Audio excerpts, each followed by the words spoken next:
Now, last night on this show, we talked about Boris's green dream, the dream that wasn't advertised very clearly in the Conservative manifesto, but it seems that he is absolutely obsessed with doing it.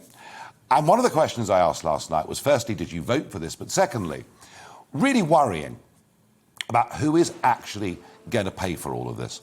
Take electric cars, for argument's sake.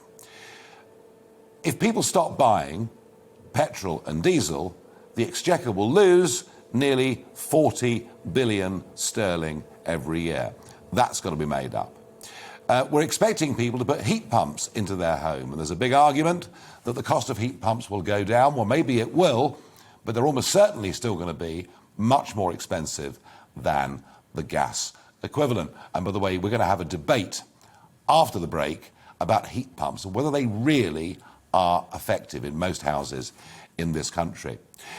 And now we learn that the Treasury think there could be a black hole as big as 100 billion.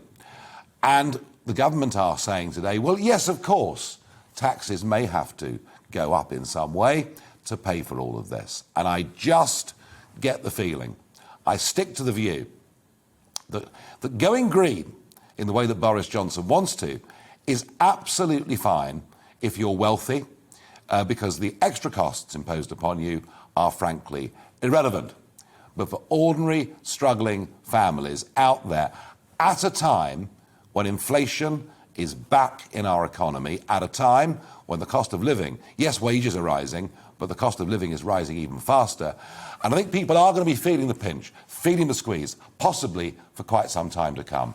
And the idea that we're going to pay a whole load more tax when, frankly, not only can we not afford it in many cases, but what good's it going to do? Because COP26 is coming up in a few days' time.